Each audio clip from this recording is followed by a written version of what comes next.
Welcome to Resilient Minds 365, where we discuss the resilient stories of entrepreneurs, professionals, and students with mental illnesses to encourage you to strive, thrive, and live in abundance. I'm your host, Cleoni Crawford.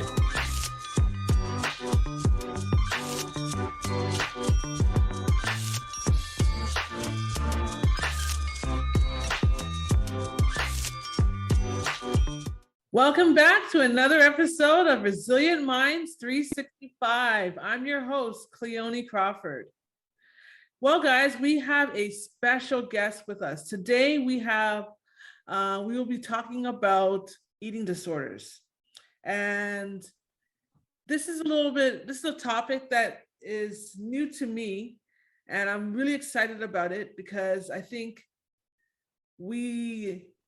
there's a lot of misconceptions about what eating disorders are and whether they are mental illnesses or not. So I'm going to introduce you to our guest. Her name is Allie Duff. Who is Allie Duff? Well, Allie Duff is the founder, CEO, and a fashion designer who believes that everyone has a right to live with pure confidence and deserves to feel strong, supported, and free to be themselves. As a Division I athlete, swimming was Allie's life. When her career came to a close, Allie was confronted with the toll of her neglecting mental and physical health, leading her to be admitted for treatment in 2018. As she started her journey to find balance, Allie struggled to find effortless pieces that were live in it soft and made her feel better, feel herself, leading her to create Pure Balanxed. With that said, I now introduce you to Allie Duff. Allie, how you doing today? I'm good. How are you? I'm doing fabulous. Thank you very much. Thank you very much. So I'm just going to move this over here. All right. So, Allie, tell us a little bit more about your profession. How did you get started? Why did you start it? Yeah, just break it down. Yeah, totally. So as you kind of mentioned, started the business kind of fresh out of my treatment for my eating disorder. I was going through the process of obviously going through a lot of mental health and changes and physical changes. And through that process was kind of learning what I wanted to really do with my life and what I didn't want to do. And had a real trouble trying to find clothing that not only made me feel like comfortable, but also confident. And that kind of sparked the idea to create a clothing brand. But when I first created it, it was very like just basic t-shirts, and I had this idea to have affirmations hidden in the clothes somewhere, because I found that affirmations were really powerful for me through treatment and just on an everyday basis, basically. And that kind of created the journey of starting Pure Balanxed. It started with these, like, as I said, basic t-shirts with a logo on them. And then I created something called affirmation tags, which we still use to this date, which is really unique to us. And they're just sewn onto each of our pieces. And when you flip it over, there's an affirmation that's created just for you. So it's hidden from the outside world, but you know it's there and it's right at your fingertips. That's how I kind of started the business. I don't have a background in fashion design or business. I actually went to school for exercise science and was really heavy into sports, being a swimmer. And then kind of just realized that I didn't want to go down that path and just started with a clothing brand. And then from there, it's just kind of snowballed. Yeah. Amazing. I love it. I love it. Yeah. Kind of funny how life would just take you in a different direction. Yeah, I know, it is wild, eh? Yeah, definitely. I am a testament to that. I understand when life takes you in a different direction. When you study something and it's not where you end up. You end up in a totally different direction. So yeah, totally. Yeah. Okay, perfect. So As we know, your mental health diagnosis would be eating disorders. Yes. Did you live with any other disorders as well? Yeah. So generalized anxiety, clinical depression, and then traits of borderline uh, personality disorder. But I would say they're all pretty much like combined. A lot of people who have eating disorders also have like a coexisting mental illness as well, which is something that I learned about through treatment.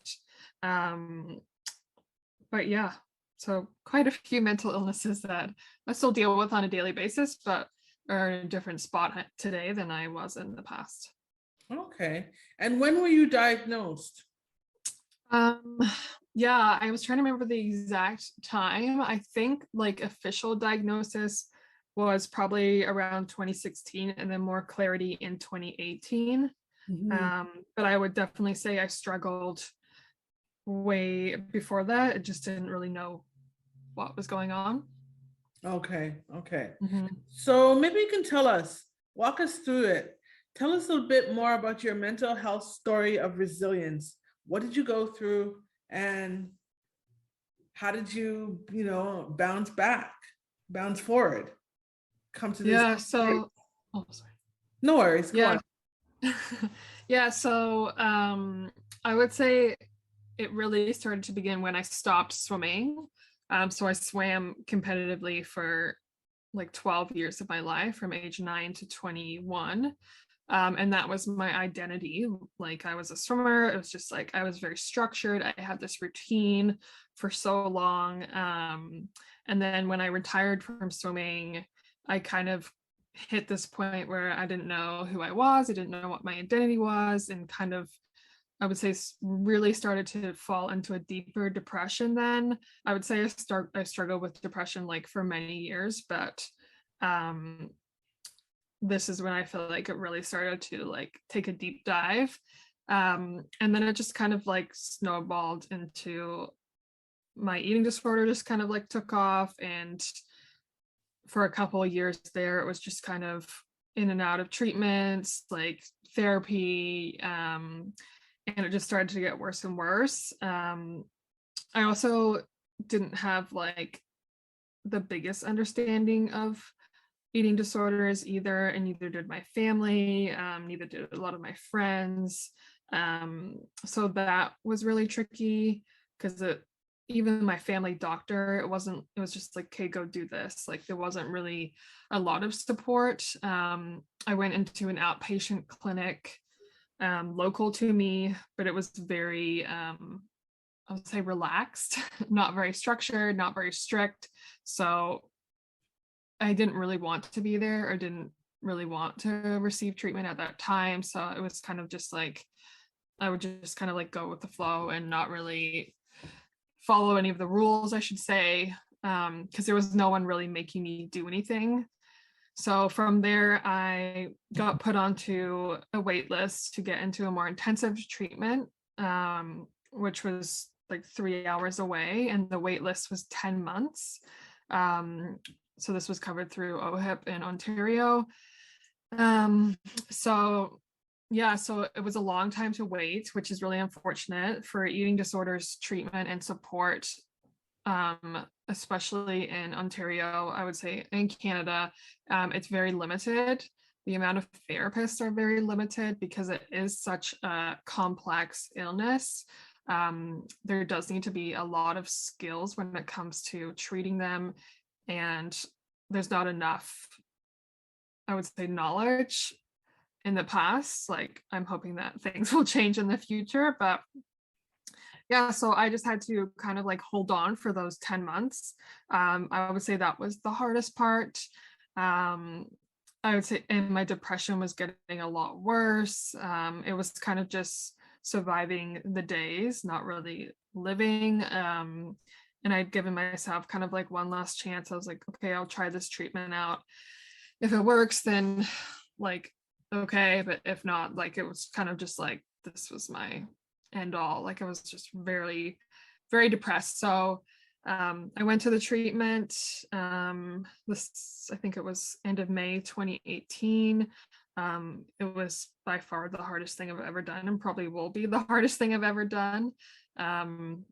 And from there, it's just been, yeah, really working on my mental health. I continually still do therapy now, even though it's been like 4 years. But kind of the life after treatment was really hard, like the year or 2 years after, and then through the pandemic. But I definitely am in a better spot today. Yeah, I hope that answered your question. I feel like I just rambled for you. Yeah, no, that answered everything. So Perfect. one thing I have to commend you that you were able to wait the 10 months. That must have been grueling for you. 'Cause- Yeah, it was. Go on. Yeah, it's pretty unfortunate that that's the case. The only way I could have gotten into treatment faster was if I had gone to like a private facility, which was about 30,000 a month, and there was no way I could afford that. The only way that you can go is if you have really good insurance or like you can afford it, but like I couldn't afford that. So Yeah. I was still kind of like getting support through the outpatient clinic local. I mean, they were pretty much just like keeping me going until I was able to get in. And yeah, but that time is really detrimental to a lot of people. And I don't even know what the wait times are like now because of the pandemic and the rise in people needing support. But yeah, it's a definitely a really major problem when it comes to treatment for eating disorders.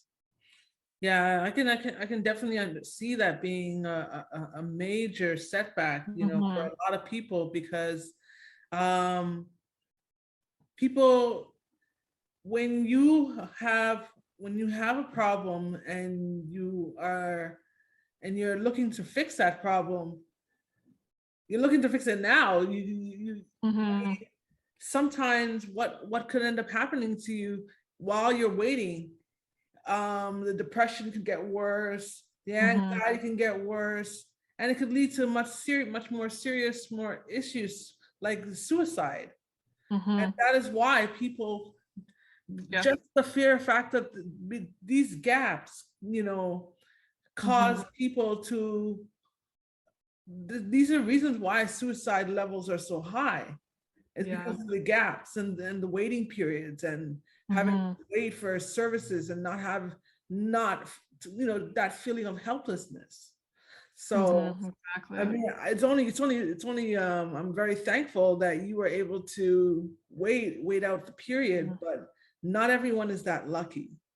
No, and the thing with eating disorders is that although it is a mental illness, it really does affect your physical health as well. So there's that component too, Mhm. um, that you do have problems there as well. So yeah, the wait times are, it's just, yeah, it's It's ridiculous. unfortunate. Yeah, Yeah, it's definitely. really, really unfortunate. So yeah, I know. I'm always like, what can I do? And I don't even know. Yeah. Well, this is one way to raise awareness that Yeah, exactly. this is something that you know, just by sharing your story, letting people know that this is a problem. Hmm. Hopefully, some policymakers will make better changes and will provide more services for people with eating disorders as well, Hmm. because Yeah. it is a mental disorder, and it is, I think it's you mentioned earlier it's comorbid, uh, Yeah.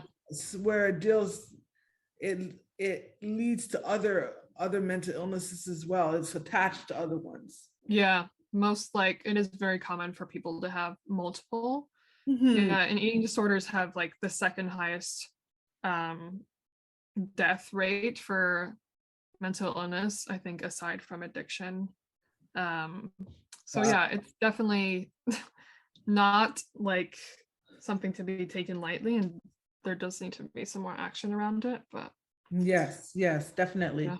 So my next question to you is, So what did you have to do to overcome or bounce back from your low points? List all the resources. So I know that you went to therapy.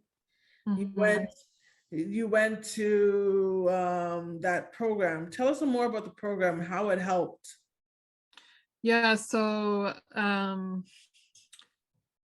it was like a full day intensive program. I was there for I think around 3 months. So you're in therapy. I mean, you're basically doing group therapy all day. Um, so it was in a hospital. And I mean, you're being monitored the whole time. Where I went, it was also like they were feeding you and watching you eat and tracking your meals, making sure that you were eating enough while also kind of targeting like fear foods, they would say it.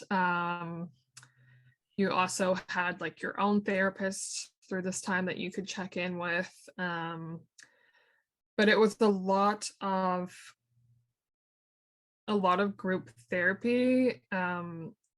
But I kind of like describe the experience as like being like stripped naked and just feeling like you're on fire because you can't use any of those coping mechanisms that you could in the past.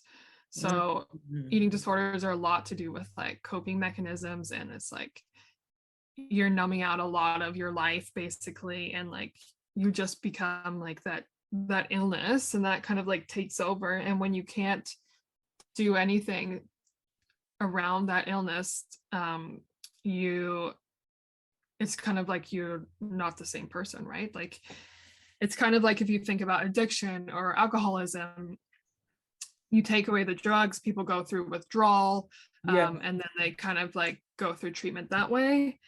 With an eating disorder, you can't take away the food because we need food to survive. So it's kind of like you lose all the coping mechanisms to, no matter, depending on what the disorder is, to learn how to eat without, or to eat, I guess, without using any of those coping mechanisms. Or um but I would say like the biggest thing was like the group therapy and learning more about kind of the why behind everything was big. Yeah, I don't think I would have like survived if I didn't do this intensive treatment. I think I really needed to be on a structure, and I needed rules, and I needed someone kind of like telling me what to do and watching me. Um, Although it was like extremely hard, and I probably blocked a lot out of my memory, to be honest. Mhm. Um, for me, it was was right, and like for some people, that may not necessarily be the case. Like a lot of people can start recovery and do it through therapy or an outpatient or like on their own. Like it definitely is not one size fits all, which I think is really important when it comes to mental illness or mental health, is that what works for one person may not work for another person. Um, and I think that's an important note to remember. Right, right, right. Mm. That's very good points. Very good points. So my next question to you is, what are three things you wish you had available when you were at your lowest point? Um, I mean, the obvious one is just I wish that there was more treatment options, and I wish that the wait times weren't so long. Um, I would say, like, when I was at my lowest, it was really hard for my family and for friends. I kind of just, I mean, blocked out most of my friends anyway. So I do wish that there was more kind of understanding about eating disorders in general, for people to understand like what it is. Like I didn't even have any knowledge about eating disorders until like I was going through it. Um, if you think back, like even when we were in school or even high school or anything like that, you just kind of learn like the definitions of like two disorders and that's it. Like you Mhm. don't, there's very much like a look for an eating disorder, which is not correct. Like it's a black and white kind of thing where there's so much that happens in like the gray zone. which is where a lot of the stigma happens. I do feel like things are starting to get better, but I think there's still a long way to go. Um, the third thing,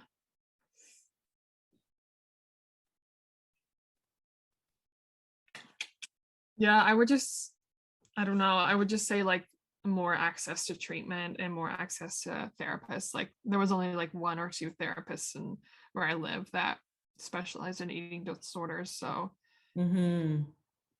yeah, and it's not, you won't find a lot of eating disorders through like the programs that are offered through OHIP or like the pay what you can kind of therapy programs. Most of those are just kind of like generalized. So yeah. Okay, that makes sense. All right, thank you very much. Um, so my next question is, so what words of hope can you give to our listeners? What would you tell them? Actually, before you answer that question, um, an eating disorder, you said it's it doesn't look the same for every person. Mhm. Yeah. What did an eating disorder look for you? What did, like, were you bulimic? Like what happened? Like what Mhm. were some of the activities that you did um when you were, I guess, ill? Yeah. So I was anorexic, but I also went through like anorexia and atypical anorexia, which the difference is only your weight. So you could weigh X amount and be considered anorexic, or you could be like 2 pounds heavier and be considered atypical anorexia, which is still the same illnesses, I think. And I also think that there's a lot of stigma around that. But I would say if someone saw me on the street, they wouldn't have known that I had an eating disorder. I think that there's either the taboo or the stigma is that you're extremely underweight, like you're hooked up to a feeding tube, or you're extremely overweight. And then everyone in between is like the gray zone, and that's not considered. I think that's what we learned in school as well. Um, so, I mean, I struggled with a lot of things like over exercising, restricting, like self harm, like a lot of things like that. Mhm. And a lot of things like that can be hidden, right? Like no one's going to see you doing any of that. It's kind of like depression and anxiety. No one sees it, it's invisible, but it's like you experience it. Um, but yeah, definitely for eating disorders, it also doesn't matter your age. Like I went to treatment with people who were like 18 and 60. Like it doesn't discriminate on your age or your gender. And I think that also is where the stigma happens, is that we have this kind of like stereotypical like look for an eating disorder. Yeah. And that is kind of the area that I think people are trying to really break down. But I mean, it's going to take a lot of work because it's been years in the making, basically. Mhm. Um, but yeah. Okay, perfect. Thank you. And what words of hope would you offer to our listeners? What would you tell them?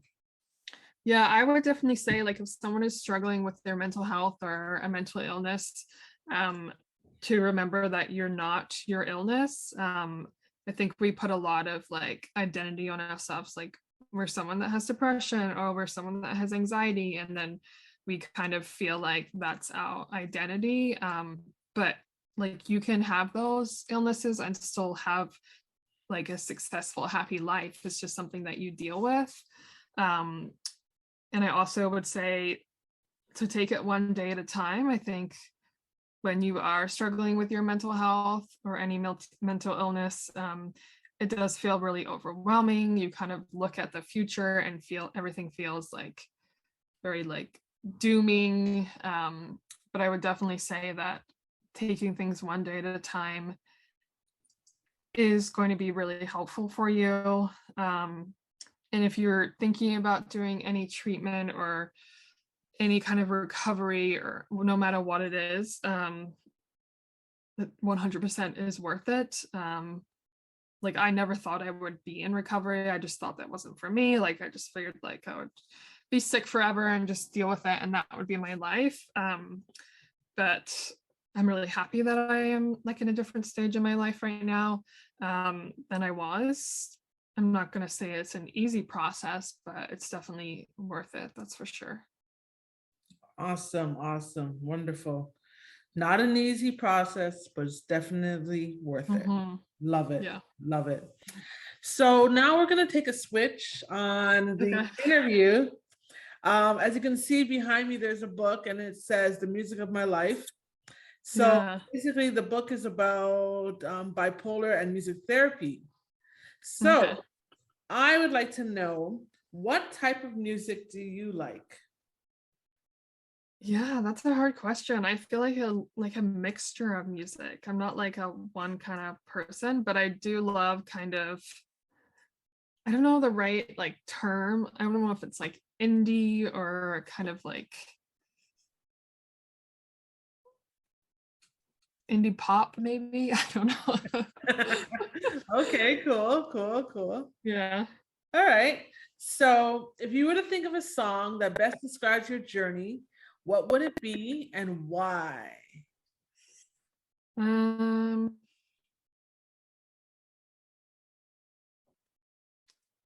tricky. I did listen to the song a lot, like when I was going through treatment. It's called Scars to Your Beautiful by I think it's Alicia or Alyssa Cara. I'm probably botching her name, to be honest.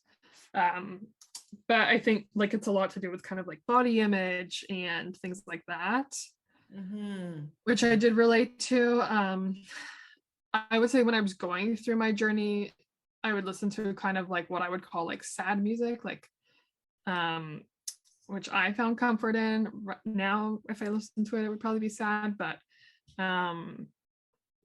yeah, it's hard to find one song that really can kind of capture your whole journey. Yeah. Not sure. But that song, Alyssa Cara. Yeah, that song is a really great song. Okay, cool. No worries. Awesome. So how can we stay in touch with you? What are your social media handles? Yeah, so you can find me on Instagram at Allie Duff, or if you want to check out my business, it's Pure Balanxed on all socials, and the balance is spelled with an X instead of a C, but yeah, that's where you can find me. Awesome. Well, thank you very much, Allie, for taking part in this interview. I think this is going to be a really great episode for people to hear about, and it's going to be the 50th episode. So, wow, congrats. Thank you. So I'm going to be quite excited to air it, and because it's a totally different topic, and eating disorders, people don't understand it, and they have there's so many different misconceptions. So thank you very much for sharing your story. And yes, with that said, to all you resilient minds out there, until next time, please subscribe to us on all our platforms, and don't forget to rate the show and leave a review for us on Apple Podcasts. Also, join the community of resilient minds and sign up for our monthly newsletter at cleonicrawford.com. Be sure to grab a copy of my book, The Music of My Life, on all Amazon marketplaces to get to know me better. And if you can think of one person that can receive value from today's show or connect with Allie's testimonial, please share it with them. Feel free to take a screenshot of this week's episode of the podcast and tag us on Instagram. You can tag myself at Only Cleoni or Resilient Minds 365, and today's guest at Allie Duff. And remember, mental health is not a death sentence. Despite your illness, you can strive, thrive, and live a life of abundance. Until next time, I'm Cleoni Crawford, and I'm signing off.